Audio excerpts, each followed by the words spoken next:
बाबर आजम के ना सच्चे और बड़े से बड़े फैन को भी बाबर आजम के इस रिकॉर्ड के बारे में नहीं पता होगा।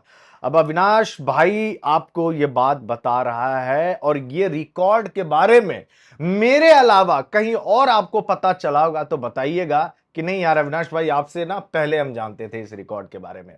अच्छा, इस पे मैंने वीडियो भी बनाया हुआ था बहुत पहले और अभी हाल ही में एक शॉर्ट भी बनाया हुआ था जहां पे हमने आपको जानकारी दी, लेकिन सोचा कि इस पे जो है ना एक फुल वीडियो बनाया जाए ताकि आप लोगों को इस रिकॉर्ड के बारे में बताया जाए। और आपको पता है ये रिकॉर्ड जो है ना मुझे लगता है कि अगले 100 सालों में भी नहीं टूटने वाला है बाबर आजम का ये रिकॉर्ड। पूछिएगा क्या?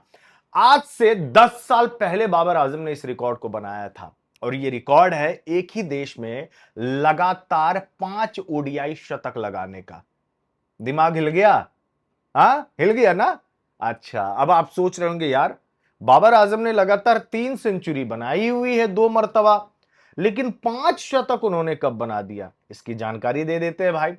बाबर आजम ने साल 2016 में जब पहली बार नए नए क्रिकेट में आए हुए थे, ज्यादा साल नहीं हुआ था उनका, 1-2 साल हुआ होगा। 2016 में बाबर आजम ने वेस्ट इंडीज के खिलाफ यूएई में 3 मैचों की ओडीआई सीरीज खेली थी। तब वो सिर्फ बल्लेबाज के तौर पे खेला करते थे।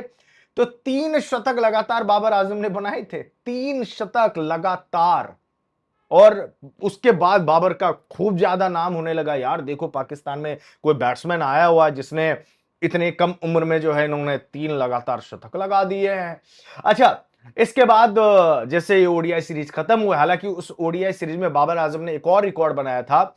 उसने इमरुल कईस जो है वो शायद बांग्लादेश के बल्लेबाज थे, उन्होंने 3 मैचों की ओडीआई सीरीज में 349 रन बनाया था।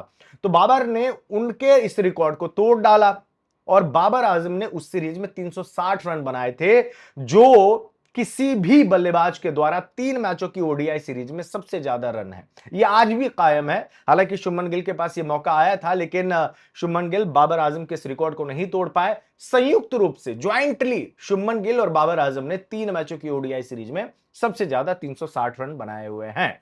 चलिए, अब आपको लेकर चलते थोड़ा सा आगे। उसके बाद जब श्रीलंका के साथ यूएई में ही सीरीज होती है, आई थिंक ये 2017 की बात है, तो वहां शुरुआती के 2 मुकाबलों में बाबर आजम ने लगातार 2 शतक लगाए थे। तो टोटल हो गए 5 शतक एक ही देश में लगातार। मतलब 3 ओडीआई मैचेस खेले, उसके बाद फिर अलग अलग टूर भी इन्होंने किया। फिर जब वापस यूएई में ओडीआई सीरीज खेली गई तो शुरुआती के 2 मैचों में बाबर आजम ने लगातार 2 शतक लगाए थे श्रीलंका के खिलाफ। तो इसी तरीके से बाबर आजम के हो गए टोटल 5 शतक, 5 लगातार शतक यूएई में। अब आप मुझे बताइए क्या आपको इस रिकॉर्ड के बारे में पता था?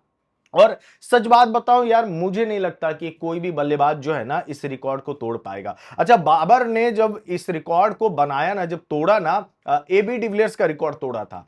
एबी डिविलियर्स ने भारत के खिलाफ भारत में लगातार 4 शतक लगाए थे उसने। कितना? लगातार 4 वनडे शतक लगाए थे अलग अलग सीरीज के दौरान जब वो वापस भारत खेलने के लिए आए थे। तो टोटल ये हो गया एक ही देश में ओडीआई खेलते हुए लगातार 4 सेंचुरी का। हां, एक सीरीज की मैं बात नहीं कर रहा हूं, एक सीरीज की बात नहीं कर रहा हूं मैं। ये अलग अलग टाइम पर जब आप वापस सपोज कीजिए कि एबी डिविलियर्स खेलने के लिए आए 3 मैचों की ओडीआई सीरीज, 3 मैचों की ओडीआई सीरीज में सपोज एबी डिविलियर्स ने 3 सेंचुरी लगा दी, फिर उसके बाद ओडीआई सीरीज खत्म हो गई, कहीं और उन्होंने क्रिकेट खेली, वापस फिर इंडिया में मुकाबला होता है और फिर जो है उन्होंने शतक लगा दिया, तो उनके हो गए लगातार 4 शतक एक ही देश में। यह समझाने का मतलब हुआ जो मैंने आपको बताया। और इसी हिसाब से बाबर आजम ने एबी डिविलियर्स के उस रिकॉर्ड को तोड़ा था, 4 शतक का, लगातार 4 शतक एक ही कंट्री में। बाबर आजम के नाम आज भी यह रिकॉर्ड दर्ज है। तो अब आप मुझे बताइए कि इस रिकॉर्ड के बारे में आप जानते थे या नहीं जानते थे? धन्यवाद।